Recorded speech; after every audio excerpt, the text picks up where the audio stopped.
Y bueno, me ha tocado a mí hablar un poco sobre el contexto de la economía social en América Latina, a partir de algunos retos y también oportunidades.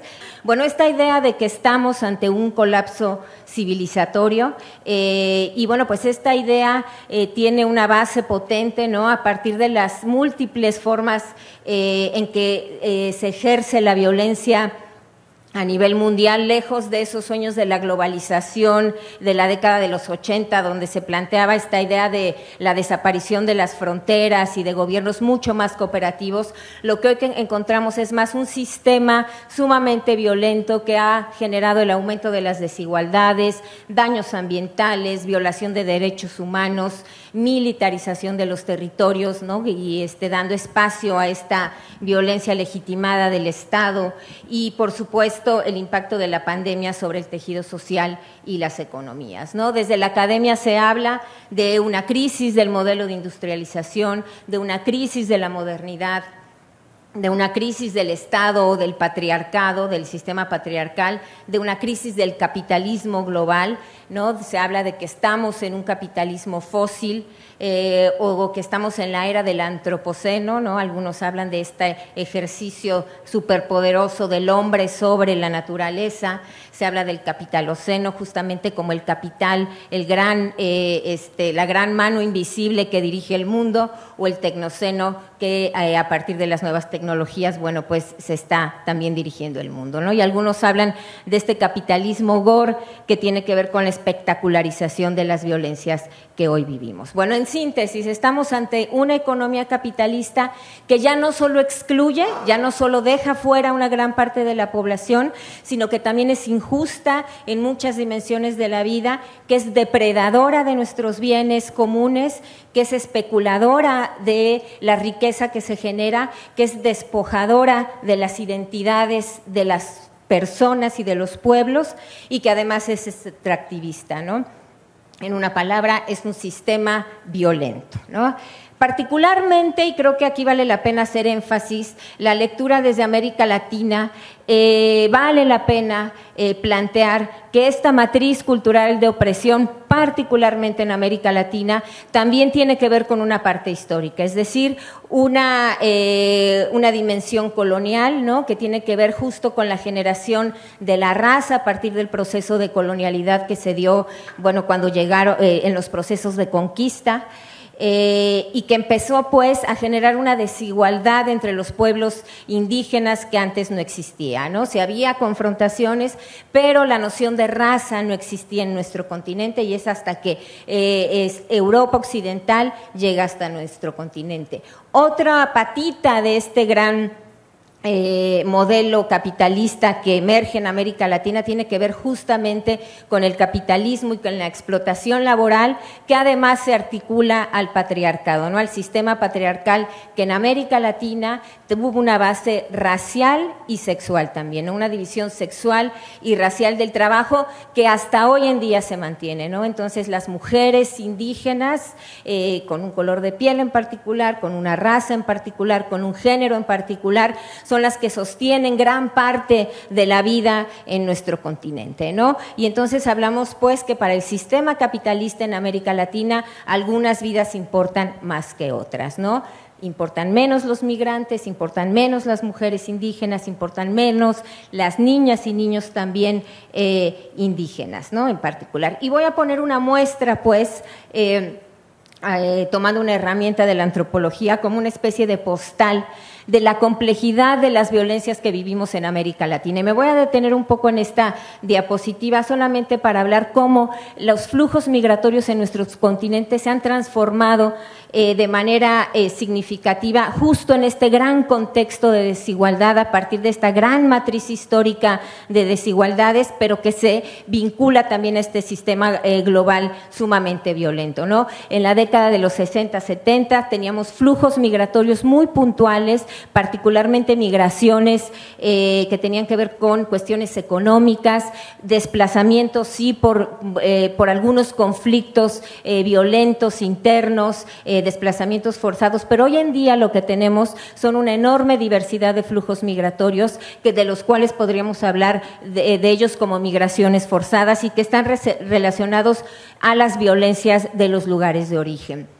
Encontramos que en estos flujos migratorios hay una enorme complejidad y crueldad de la industria de la migración. Si en la década de los 60, 70, los grandes actores de la industria de la migración eran los polleros, los coyotes que desde las localidades llevaban a los migrantes hacia Estados Unidos, los cruzaban por la frontera, hoy tenemos una industria de la migración que se caracteriza por grandes grupos del crimen organizado que controlan no solamente los cruces, sino también a las poblaciones. Y que además negocian con la vida de los migrantes frente a grupos también menores o mayores que se encuentran en ciertos puntos de la frontera. La confabulación de las autoridades también en este manejo de las migraciones indocumentadas particularmente, la tecnificación de las fronteras y el uso de las fronteras naturales también como un tapón, como en el caso del tapón del Darién en la migración venezolana y colombiana, como lo fue el río Bravo con las migraciones de México hacia Estados Unidos durante muchos años, y que hoy esta tecnificación lo que genera es un mayor número de muertes en nuestras poblaciones migrantes, ¿no?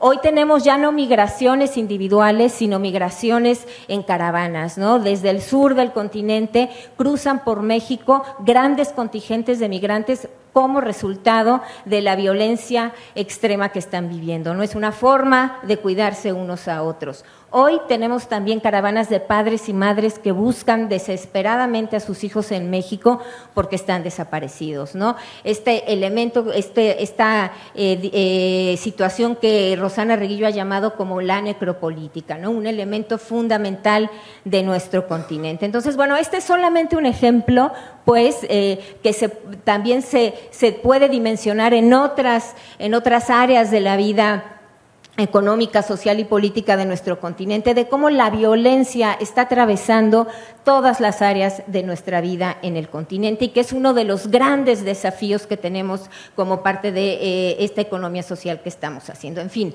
hay otras tendencias que no me detendré a mencionar porque también Pachi ya lo hizo y creo que lo hizo bastante bien en nuestra primera sesión, pero que justo tiene que ver con aumento de desigualdades, condiciones de hambre y demás. Bueno, para que este sistema capitalista funcione, pues se genera un tipo de sujeto capitalista, ¿no? Tampoco me voy a detener mucho aquí, pero sí diré que algunas características de este sujeto capitalista pues tienen que ver con una idea de un hombre moderno, blanco, ¿no? Que es el exitoso y es el imaginario que se intenta alcanzar en este gran sistema capitalista, ¿no? Racional, individual, competitivo, consumista, ¿no? Que es el que le da y le permite dar soporte a esta idea del capitalismo, ¿no? Con ciertas instituciones que permiten que funcione, ¿no? Un tipo de familia en particular, ciertos valores, ciertos principios, una religión universal, ¿no? Que se plantea también desde este sistema, un Estado democrático, ¿no? Y bueno, y una economía única que se impone, ¿no? Solamente hay una forma de producir, una forma de consumir y una forma también de intercambiar. Bueno, frente a este gran Estado y frente a este gran desafío que se nos presenta, también hay oportunidades, ¿no? Y estas se reflejan en lo que algunos hemos llamado economías para la vida. Y que tienen que ver pues con estos procesos resilientes que se alejan de esta economía capitalista hegemónica y que surgen pues, como lo hemos dicho en varias de las sesiones, desde las márgenes, pero también buscando pues escalar estas experiencias en diferentes contextos, ¿no? Y alrededor de ellas, bueno, pues está la economía social y solidaria, pero no solamente, ¿no? Hay un montón de paradigmas alternativos de resistencia, transformadores y emancipadores, como las economías del cuidado, que ya lo vimos en varias de nuestras sesiones, las economías feministas, la economía circular cooperativa, economías transformadoras, buenos vivires, economía del bien común, educación popular, comercio justo, epistemologías del sur de crecimiento, agroecología y permacultura, que desde otras latitudes, desde diferentes dimensiones de la vida, desde la academia, desde los territorios, están intentando construir una narrativa diferente, pero también prácticas de resistencia frente al capital, ¿no? Y en ese sentido, bueno, pues quienes estamos aquí hoy presentes construyendo sujetos sociales diferentes, ¿no? Sujetas diferentes, diversas, ¿no? Donde cabe la diversidad, donde, como dicen los zapatistas, un mundo donde quepan otros mundos, sujetas heterogéneas, sentipensantes, donde no solamente la racionalidad es un principio de relación y de vinculación, un sujeto social, sujetas sociales cooperativas y solidarias, ¿no? Y esa es la apuesta en la que estamos trabajando desde las economías para la vida, ¿no? Con otras formas de hacer política, otras formas de encontrarnos, relaciones sociales democráticas, recíprocas, solidarias, y pensando pues en otras instituciones que nos organicen también de manera distinta, ¿no? Y bueno, particularmente para hablar de la economía social y solidaria, y me encanta este mural que se titula Democratización de la participación y que me parece que justamente engloba todo lo que hemos estado conversando estos días.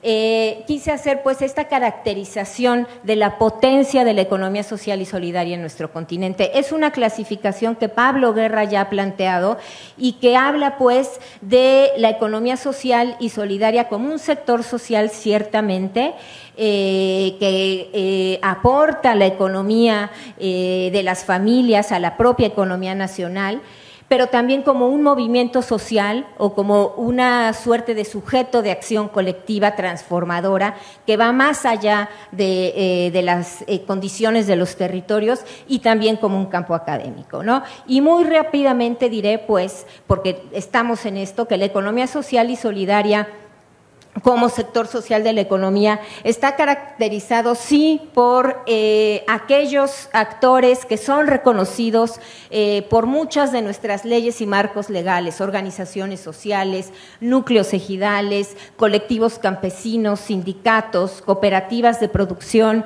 distribución, transporte y servicios, cooperativas de ahorro y préstamo, cooperativas de consumo, mutuales, en algunos contextos se reconocen, estas cooperativas de consumo, empresas de producción socializada y fundaciones. Esa es una de las primeras caracterizaciones en términos jurídicos que se reconoce de la economía social. Sin embargo, también hay una serie de prácticas que se cruzan en estos procesos, como las prácticas autogestivas, las microempresas familiares, los mercados de trueque, las monedas sociales, los huertos comunitarios, los sistemas alimentarios, la autoconstrucción, las asociaciones barriales, los grupos de ahorro y préstamo, los bancos del tiempo que hoy nos mencionaba Luis Javier, el consumo responsable y solidario y una serie de iniciativas que se gestan desde lo local y desde los territorios, ¿no? Entonces, este es un ejemplo de la enorme potencia que tenemos frente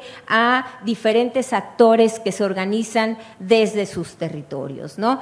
El sector social también está compuesto, pues, en algunos países y en algunos espacios por leyes de economía social y solidaria. No es algo que esté extendido en todo el territorio, pero algunos países ya cuentan con leyes.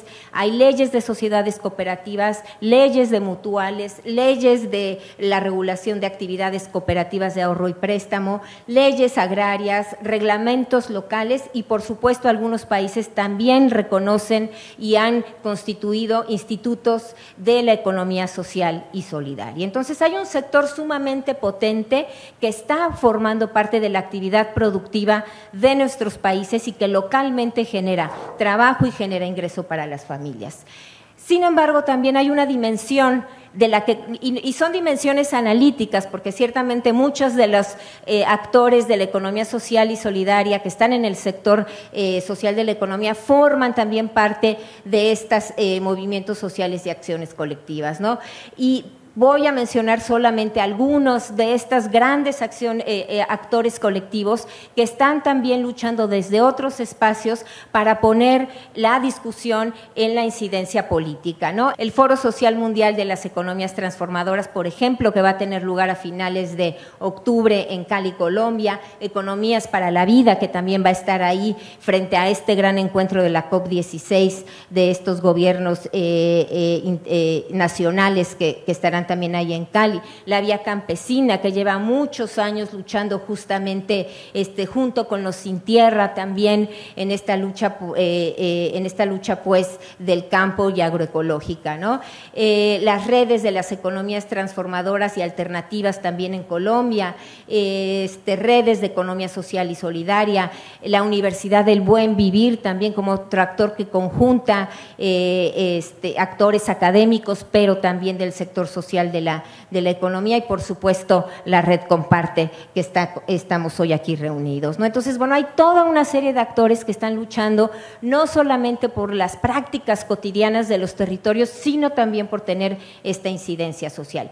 Y el campo académico de la economía social y solidaria, que también se ha ido potenciando fuertemente en América Latina a través de programas de licenciatura, maestría y doctorado, procesos de educación popular y sobre todo procesos de educación popular y otras pedagogías que desde los niveles básicos, trabajando con niños, están generando ya también procesos de cooperación, laboratorios, centros de investigación, colectivos y cooperativas que también van generando sus propios saberes y conocimientos y que también enriquecen el trabajo de este sector de la economía social, que es el campo académico, ¿no? El gobierno, que también impulsa desde sus instituciones y dependencias procesos de investigación y da apoyo también a estos programas y organizaciones de la sociedad civil, ¿no? Entonces, es también un campo que está transformando los procesos de enseñanza, que frente a un paradigma contrahegemónico busca también procesos de trabajo colectivo y solidario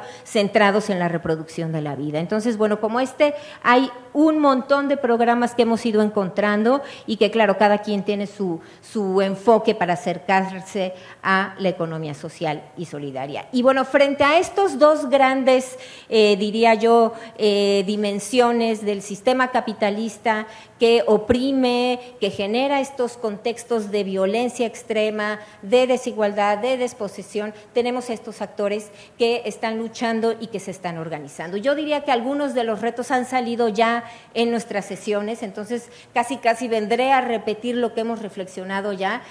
Primero, pues, visibilizar y actuar con esta articulación poderosa de todas estas dimensiones, reconocer que la economía social es académica, es movimiento social, acción colectiva y es un sector social que nos permite y es una ventana de oportunidad para articularnos de mejor manera, ¿no? Y de manera más potente, diría yo. Hay una agenda de transformación social amplia que también tenemos que estar mirando, pues, es decir, quienes estamos en los territorios vivimos violencia. Mincho ayer justamente nos hablaba del compañero que había sido asesinado en su territorio, y en cada uno de los territorios en los que estamos está sucediendo lo mismo. Y hay grupos y hay redes que están también en esas luchas, y que si bien nosotros estamos en otras prácticas, hay vincularnos con ellos me parece que es un elemento urgente.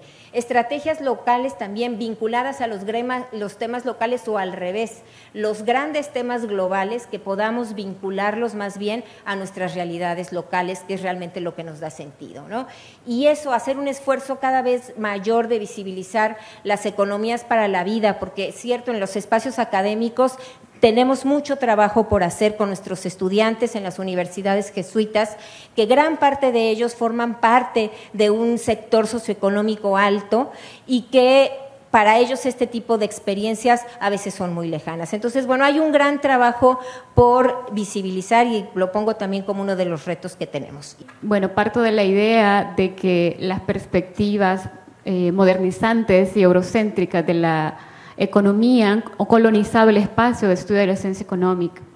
El desplome de la experiencia del socialismo real y la globalización neoliberal de acumulación capitalista han contribuido a totalizar la economía mercantil capitalista como la única economía realmente existente y posible. Y al mismo tiempo eso ha contribuido a invisibilizar pensamientos y prácticas socioeconómicas no mercantiles, no capitalistas. Por eso parto mi reflexión de el contexto histórico de América Latina y lo que ha significado el proceso de la modernidad-colonialidad. Y desde ahí cuestionar esa idea de progreso moderno lineal de la historia que se nos ha impuesto como un pensamiento universal. Hay que recordar que 1492 no significa una fecha lejana ya en el pasado, sino que nos permite entender el presente. El proceso de la modernidad colonial configura una nueva forma de ordenación mundial, en tanto que Europa se va a autoconferir un lugar de universalidad y superioridad frente a los otros pueblos colonizados. Esa pretensión de superioridad va a encubrir y negar el resto de culturas y saberes que fueron catalogados como pueblos atrasados. Para la racionalidad moderna, eurocéntrica, los pueblos indígenas y los pueblos esclavizados afrodescendientes no éramos reconocidos como humanos. Aquí surge el mito de la raza como el mito fundacional de la modernidad-colonialidad. Hay que también hacer una diferenciación cuando hablamos del colonialismo y la colonialidad. El colonialismo, si bien implicó un proceso de invasión y ocupación territorial, de saqueo de oro, de minerales, la imposición de una lengua, de una religión, implicó también un proyecto civilizatorio y para eso fue necesario construir el mito de la raza, es decir, la separación entre lo humano y lo no humano. Es decir, lo humano, o más bien lo no humano, representaba los sujetos colonizados que se acercaban más o se les catalogaban más hacia la naturaleza o hacia lo animal, ¿verdad? Como menores de edad, como personas que había, o más bien vidas que había que civilizar. Y el proceso de la colonialidad, esto lo analiza Aníbal Quijano desde la sociología y dice que es un proceso que ha continuado en el sentido que se establece una colonialidad del poder, es decir, la blanquitud como aspiración de libertad y de progreso, la colonialidad del saber, cómo la racionalidad técnico-científica eurocentrada va a invalidar otras epistemes no occidentales, y la colonialidad del ser, es decir, cómo se niega la humanidad y la subjetividad del otro y se ubica en una zona del no ser, y cuya única visión de mundo es la del progreso lineal de la historia. También se incorpora la cuestión de la colonialidad del género desde los feminismos descoloniales y se establece como universalismo del género, ¿verdad?, que va a invisibilizar y negar la realidad de las diversas mujeres indígenas y afrodescendientes. En ese sentido, es la existencia de otras formas de organización económica por parte de los grupos subalternizados va a llevar al debate sobre la idea de desarrollo de la modernidad. Estas economías se conciben desde una lógica de atraso, pero son estas las que hacen desde su dinámica particular una profunda crítica al concepto moderno lineal de la historia.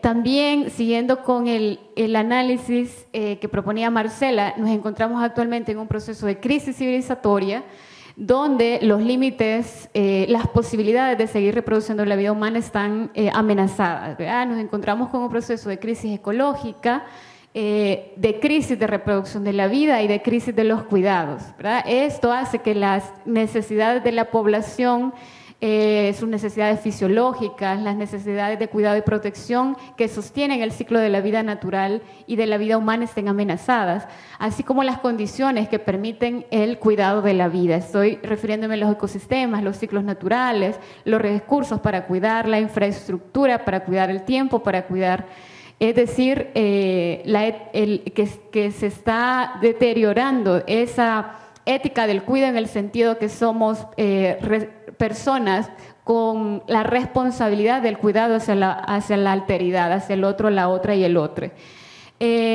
También partimos de que esta visión universalizante establece un mundo dual binario, ¿verdad? Y aquí quiero introducir lo de la cuestión de cómo se establece la división sexual, pero también racial del trabajo, y cómo se establece un sujeto universal que representa lo masculino, lo propietario, blanco, letrado, padre y heterosexual, que va a hegemonizar la esfera de lo público o el espacio político de la configuración de los estados nacionales, y esto está relacionado a la razón, a la cultura, pero para que ese sujeto universal se establezca como el centro, necesita crear un sujeto minorizado, y ahí aparece todo lo femenino, las sexualidades no normativas, las disidencias sexuales, la población afrodescendiente e indígena y también la niñez. Ese sujeto minorizado no se le va a concebir, por ejemplo, con la categoría de ciudadanía. No va a participar de la construcción de la democracia moderna, ¿verdad?, de los estados nacionales. Y la esfera íntima, es decir, el espacio doméstico, van a ser donde ellos y ellas van a ejercer su función. Y ahí, por ejemplo, aparece como no solo las mujeres en general, de manera universal, podemos decir que han estado realizando el trabajo de reproducción de la vida, sino que también ahí, por ejemplo, en los procesos de la plantación, cuando Europa, su capitalismo estaba en el auge de sus contradicciones, en América Latina la esclavitud no se había abolido, entonces esos procesos de relaciones no asalariadas contribuyó a potenciar el capitalismo europeo. Y al sujeto minorizado se le coloca como espacio de la naturaleza, ¿verdad?, del mundo de la naturaleza. Y algunos datos después de la pandemia, por ejemplo, según Oxfam, la riqueza de los multimillonarios aumentó considerablemente. 26 personas poseen actualmente más riqueza que la mitad, con menos riqueza que la humanidad. Y en la pandemia sus riquezas aumentaron en un 24% en el 2020. También para la teórica Rita Segato, ya dice que ya no basta hablar solo con desigualdad económica, sino que estamos en un momento donde un pequeño grupo, este sujeto universal, ¿verdad?, que representa esas aspiraciones modernas de la blanquitud, ¿verdad?, lo que mencionaba anteriormente, son quienes gobiernan el mundo y poseen muchísimo más riqueza que países enteros. Y actualmente los procesos de acumulación de capital y de crimen como forma estructurante de la política y la economía es la lógica, ¿verdad? Esto que le llamamos la fase apocalíptica del capital, la necropolítica que hablaba Marcela, que es algo que estamos viendo actualmente, ¿verdad? No es algo separado la política de la economía. Y en ese sentido, las propuestas alternativas a esa economía capitalista, patriarcal, colonial, surgen desde diferentes contextos históricos. Estas propuestas, desde que se le han nombrado, por ejemplo, la economía de solidaridad, economía social y solidaria, economías para la vida. Y me quiero detener en el caso de nuestro país, El Salvador, el aporte del economista Aquiles Montoya, quien él empieza a sistematizar y teorizar desde la década del 80 a finales del proceso de la guerra civil. Él observa las experiencias de las comunidades que han sido repobladas, que tuvieron que salir por la guerra, refugiarse en Honduras, pero no se fueron individualmente, sino lo hicieron en colectivo. Y cuando regresan, esa experiencia comunal, organizacional, solidaria, la ponen en práctica para levantar otra vez y reconstruir sus territorios. Aquiles Montoya empieza a hablar de la economía popular, luego empieza a nombrarla como economía solidaria, y cuyos pilares son la organización, la autogestión y la autonomía, la solidaridad como eje fundacional, y la racionalidad económica basada ya no en, más bien colocando las necesidades de las personas al centro, ya no la acumulación de capital. Un aporte también bien importante que va a hacer Aquiles Montoya, va a hablar sobre la cuestión del poder. Y aquí, por ejemplo, su base es el análisis de la estructura, de la totalidad, es decir, el capitalismo se sostiene bajo una estructura económica, pero también por una superestructura política, jurídica, ideológica, cultural, militar, etcétera. Y en ese sentido es necesario enfrentar esas relaciones de poder burguesas, construyendo relaciones de poder popular desde abajo, en el área económica, en el área política, en el área del derecho, etcétera. Y eso está en diálogo también con estas propuestas de la descolonialidad del saber, de las formas de autoridad colectiva, por ejemplo, en las comunidades indígenas, aquí cerca en Guatemala, en Totonicapán, hay una forma de organización de la vida comunal cuyo eje vertebral es el trabajo comunal, ¿verdad? Y estas experiencias que se basa en la propiedad colectiva de la tierra también tiene efectos expansivos en la macropolítica. Por ejemplo, en el caso de Guatemala, lo que sucedió, el levantamiento comunal del año pasado, ¿verdad? Entonces, es importante la cuestión de que, bueno, hace una crítica, como decía al inicio, que esas transformaciones no van a venir de arriba hacia abajo, sino, decía Aquiles Montoya, las transformaciones verdaderas vienen desde abajo, desde el seno de la organización popular.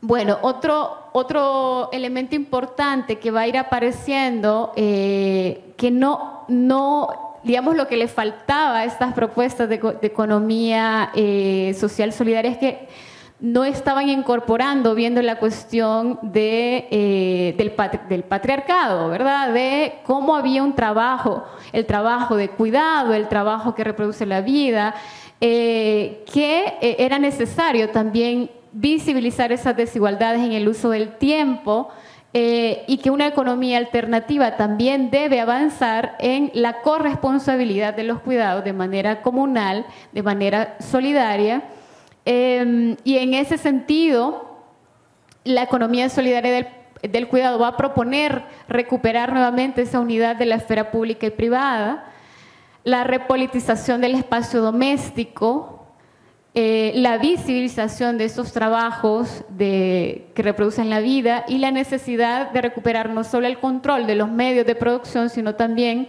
del trabajo, remunerado o no remunerado, las subjetividades, el cuerpo y las sexualidades y las formas de autoridad comunal. En conclusión, la construcción de una matriz epistémica alternativa a la actual, patriarcal, moderna, colonial, capitalista, deberá comenzar en los límites del sistema. Es decir, ya está sucediendo. En los márgenes de los sistemas se están construyendo estas economías alternativas. Estas economías han demostrado tener dinámicas ajenas a los procesos de la acumulación de capital y prueban que el liberalismo como pensamiento filosófico, político, económico, no tienen por qué considerarse como el final de una historia lineal. Podemos ver brevemente la década, ¿sí? Una pequeña línea de tiempo de los eventos claves del Ecuador, desde la época desde 2007 hasta mayo del 2017. Rafael Correa fue presidente, su mandato con el socialismo del siglo XXI, implementando políticas de redistribución, de riqueza y una fuerte inversión estatal en la economía.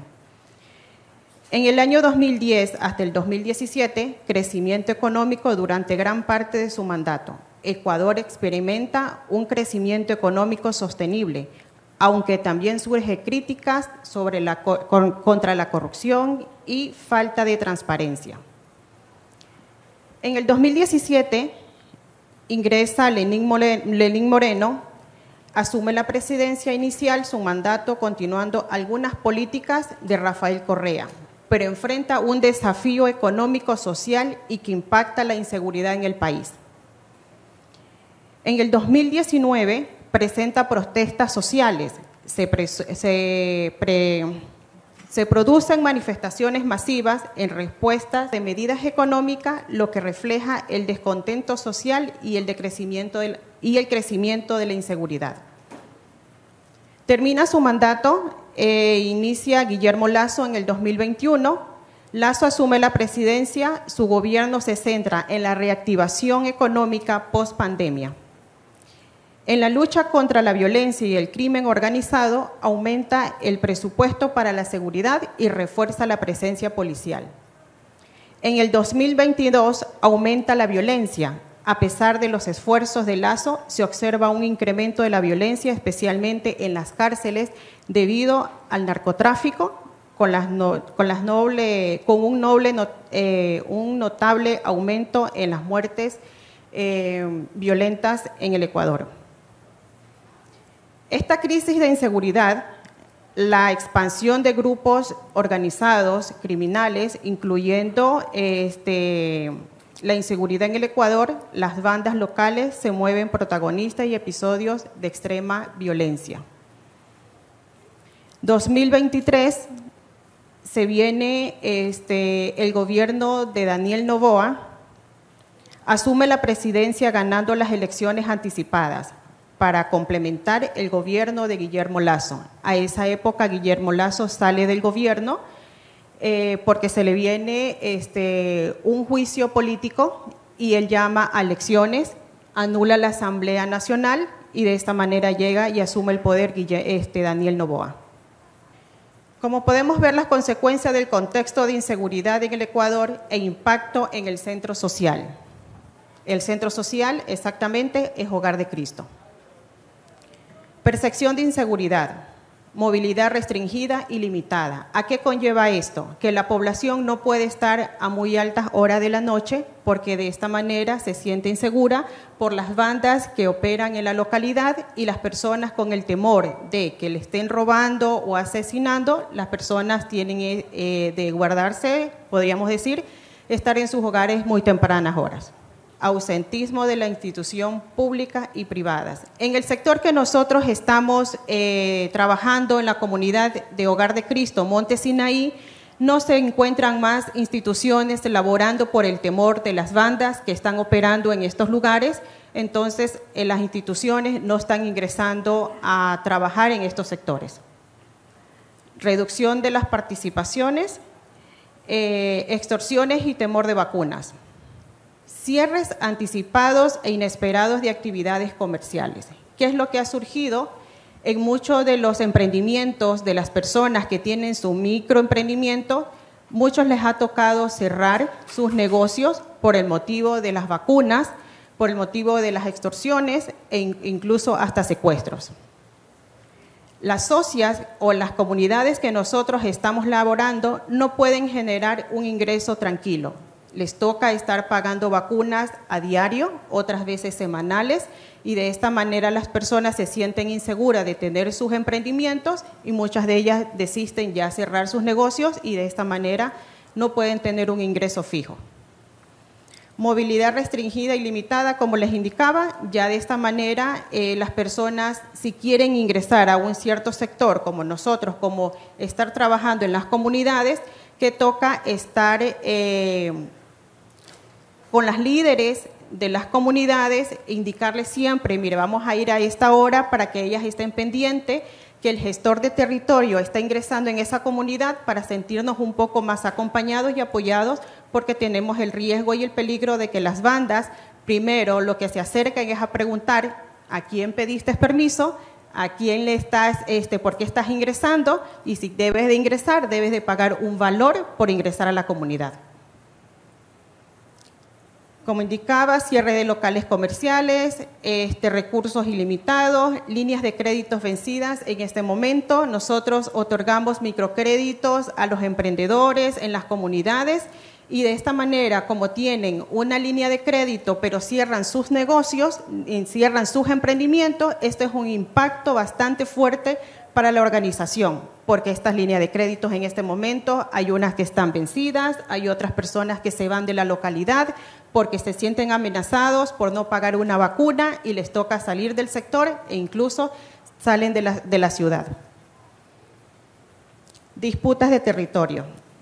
Es una tensión territorial ante el ingreso de los determinados sectores, seguridad de los colaboradores y participantes de la comunidad. Impacto en la educación y otros servicios esenciales. Aumento en la brecha de desigualdad.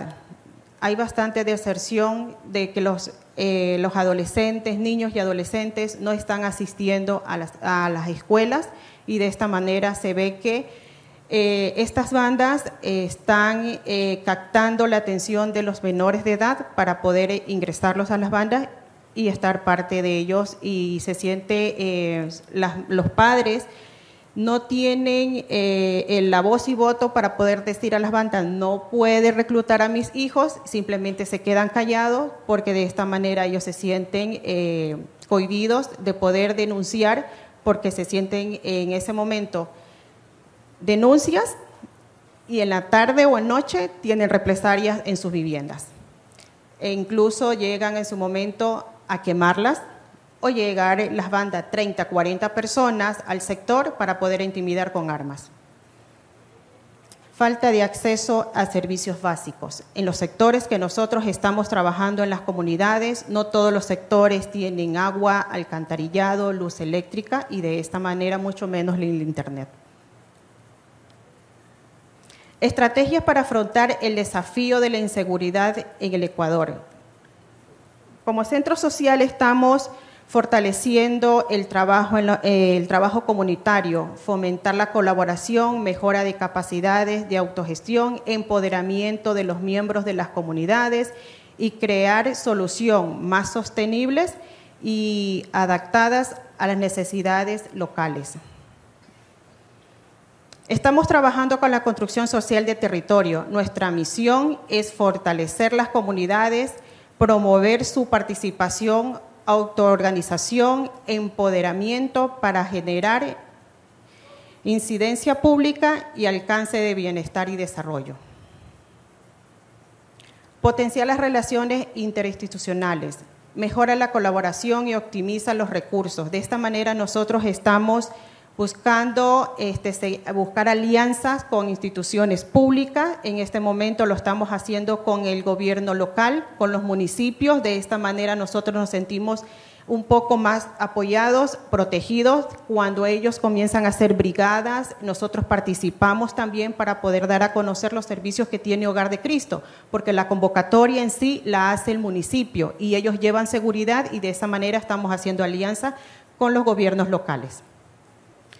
La construcción social del territorio. El gestores de territorio capacitan en huertos comunitarios, seguridad y protección comunitaria, empoderamiento, restitución de derechos y accesos a servicios esenciales. Gestionan actividades con otros actores gubernamentales y no gubernamentales. Acercan a las comunidades al centro social, contribuyendo las brechas de distancias y desigualdades, garantizando así la accesibilidad de nuestros servicios que tiene Hogar de Cristo. Hogar de Cristo tiene los servicios de banca comunal, son para poder otorgar los créditos para pequeños emprendimientos, y de esta manera también las personas que en su momento no son sujetas de crédito para la banca tradicional, Hogar de Cristo le da la oportunidad con las personas que estamos trabajando en las comunidades para que obtengan una línea de crédito para su emprendimiento. Estrategia ante estos retos: éxodo migratorio, albergue temporal de un techo para el camino, acoger personas, promover e integrar a migrantes, refugiados y víctimas de tratas de personas. Estas personas, la población que nosotros estamos atendiendo es personas venezolanas, ¿sí? ¿Cómo se sustenta un techo para el camino? Por medio de otras instituciones como ACNUR, ¿sí?, que también aportan a un techo para el camino para que de esta manera nosotros estamos ayudando. No se quedan viviendo, sino que es un albergue de paso. Se alimentan, se duchan y de esta manera continúan su paso. Casa de acogida, Hogar de Nazaret.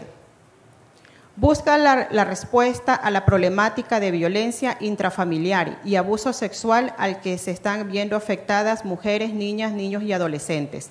De esta manera tenemos apoyo de la municipalidad, de Guayaquil aporta con dinero para esta casa de acogida para mujeres que se sienten con víctima de violencia. Ellas están en una estadía aproximadamente hasta 6 meses. En este lugar tiene tratamiento psicológico, tiene alimentos e incluso están con sus hijos hasta los 12 años, menores de edad. Circuitos económicos. Son estrategias planificadas que buscan establecer relaciones económicas sostenibles en el tiempo. Bien puede ser, bueno, nosotros trabajamos la parte urbana, ¿sí? Gracias a Comparte, que tenemos el apoyo en la parte y el seguimiento y el acompañamiento, con lo que estamos trabajando en circuitos económicos. Esta es una puerta que se está abriendo para aquellas personas que tienen emprendimiento puedan tener un proceso de capacitación, tenga todo este acompañamiento para que ellas puedan tener vender sus productos en cada una de las localidades y que ellas den a conocer para poder, con esta inseguridad, es el apoyo que ellos están sintiendo en este momento, porque participan de ferias, tenemos aliados estratégicos con las universidades, donde el próximo mes se va a hacer una feria en la Universidad de Guayaquil para que den a conocer sus productos y puedan abrir mercados. Solución habitacionales, promovemos el derecho a la vivienda digna y al derecho a un hábitat seguro y saludable. Nuestro objetivo es para poner las familias en las comunidades y sus necesidades en el centro de todo nuestro accionar. Hogar de Cristo nació exactamente dando casas emergentes de caña y madera. Hoy por hoy hemos evolucionado, tenemos casas ya definitivas con estructura metálica y a diferencia también que si una persona ha adquirido una vivienda en un determinado tiempo que era de caña y madera y quiere ya ir modificando, mejorándola, también tenemos por medio de un crédito de mejora de vivienda. Innova proporciona educación digital en altos estándares de calidad para los niños, niñas y adolescentes. Todo esto se sustenta, todos estos programas se sustentan por medio de proyectos que se está buscando el día a día para mejorar los indicadores que tenemos en este momento. Por medio de la inseguridad que estamos pasando a nivel Ecuador, nos estamos viendo sumamente afectados en los resultados que estamos en rojo, en números rojos. Entonces, con toda esta problemática que nosotros tenemos, seguimos siendo resilientes y apostando a las comunidades en las cuales nosotros estamos trabajando.